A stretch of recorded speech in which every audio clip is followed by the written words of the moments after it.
It has been amazing. Yeah, it has been really, really amazing because I joined the BabyGel project immediately after completing my PhD.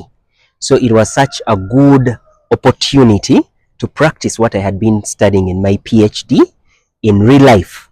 Yes, and I had a very supportive team.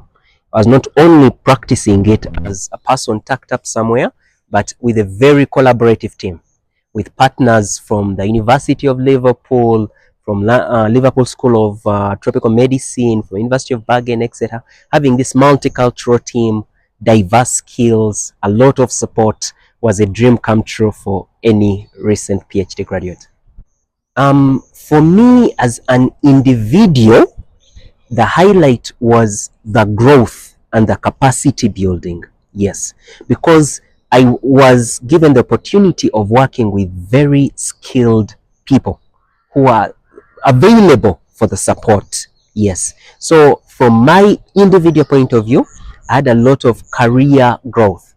By the time I started working on the BabyGel trial, I had published 16 papers. By the time I finished, I'd published over 100 papers, and I learned so many skills during that period in the BabyGel trial. As a Ugandan, my highlight was being able to help so many people.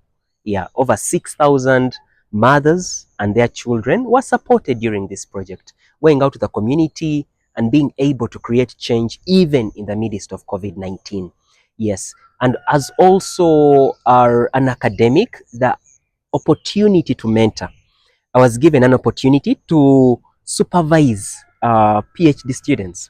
Yeah, I'd finished my PhD, but here I was as one of the supervisors, of course, in a junior role, being supported by the senior supervisors. I felt very flattered, and very soon I'll have one of my first PhD graduates, who was on the BabyGel trial. So that was that was very flattering. Yeah, that as now a supervisor.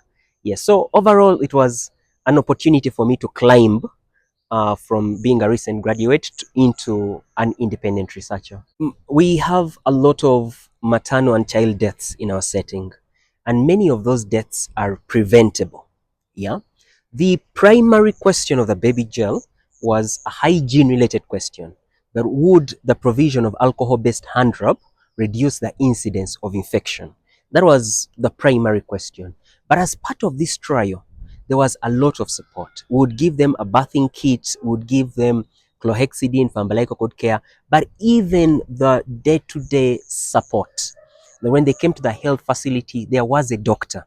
The project hired a doctor to station in the health center force, which usually do not have doctors. And as a health worker, I saw the difference that can make. The that commitment in maternal and child health will actually save lives even beyond the trial.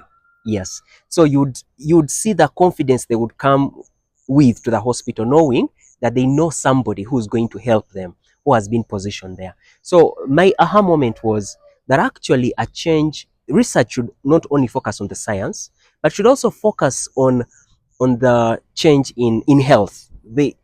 Somebody who's in a research program should have the benefits of getting standard care.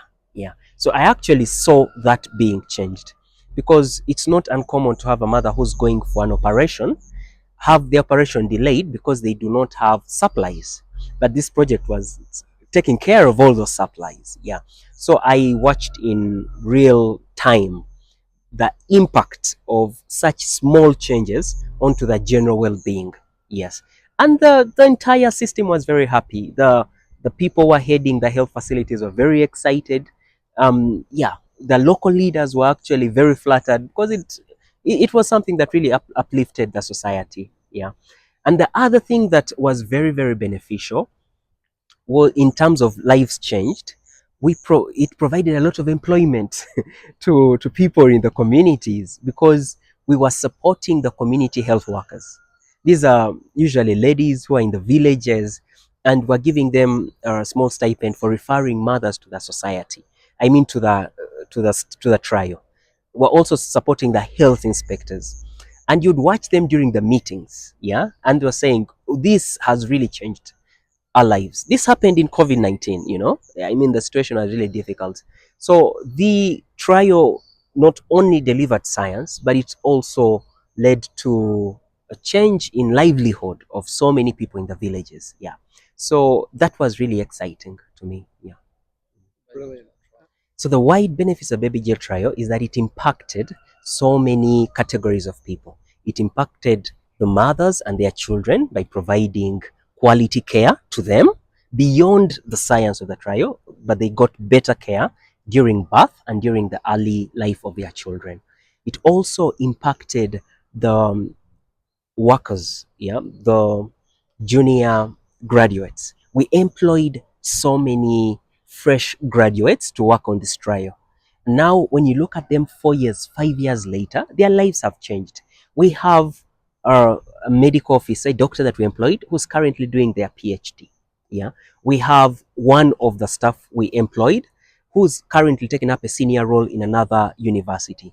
Myself, when I came onto the Baby Gel project as a lecturer, but now I'm an associate professor. You know, we have so many people who have had an opportunity to do their PhDs. We have graduated people doing their masters. Yeah, these are doctors who are mastering in their fields. And we have had other workers who have gone on to other projects. Yeah, so when you look at Mbale, this place where we are at, the people who worked on our projects actually hot cake because of the training that they got. Their other projects have come and have absorbed them, which I think leads to a better research ecosystem. Yes, that will not, yeah, that will live on. So Baby Jill was very, very impactful in terms of the research culture of Uganda, particularly this rural eastern region. Yeah. It's really hard to put it together as one package, but it's quite a collection of things if you come to reflect about it in the entire PhD journey.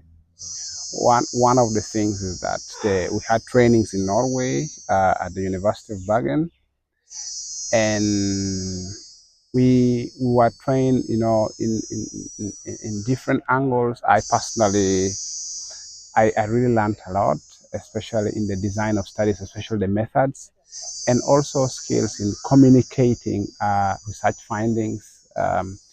If you look at the disseminations we had, like at the EDCTP, at the ICTME, so it's quite an experience on how to put research findings together and communicate it to both technical and non-technical audience. And if I have to say, what have I picked that I can carry forward from that?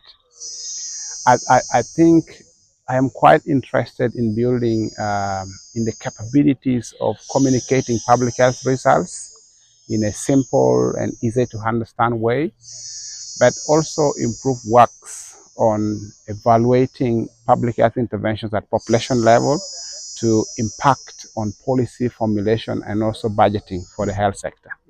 Yeah. So these are some of the things. And I also look at a need to expand on the training component. We have had discussion with Professor Antonietta at the University of Exeter on how we can start a master's program in public health economics in Busitema University.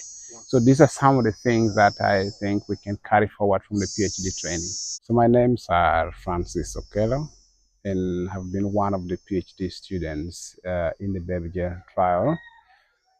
In the entire trial, my major focus was working with the hub data supervisors and supporting them on reviews of data quality on a weekly basis, and also to discuss how to improve data handling for the trial. Of course, alongside the PI and other group in the trial. There are many angles you can look at it. Of course, as part of the trial, the immediate aim was to prevent infections and also reduce death in children. That was a major trial objective. But alongside that, the trial set up an arrangement of providing health care to the mothers and their children, including providing a transportation refund if a mother came to the facility to treat a sick child, and also in cases where mothers were hospitalized, they were provided with some little money for subsistence. So this, other than the provision of the angel, was very important in improving access to healthcare.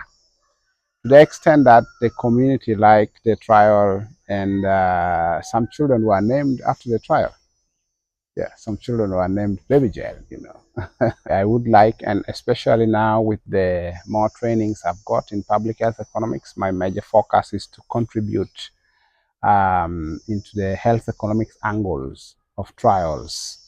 So I love to collaborate, and I think it will be a fantastic opportunity to provide support again and work with another trial group, especially projects that attempt to address public health problem at the household and at the population level. I think they're very important. Yeah.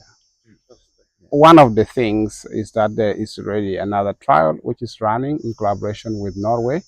It's called SOS.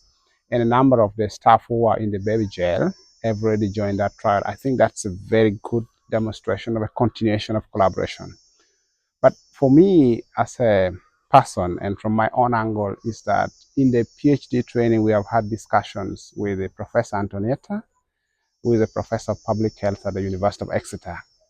She has demonstrated very strong support to give us the capable hands to support a master's training in public health economics, which we think is one of the key deliverable also, which should come along in as part of the health economics package of the BabyGel. So I cherish that collaboration, and I'm really looking forward to working on the details after my PhD, of course, alongside herself with our guidance.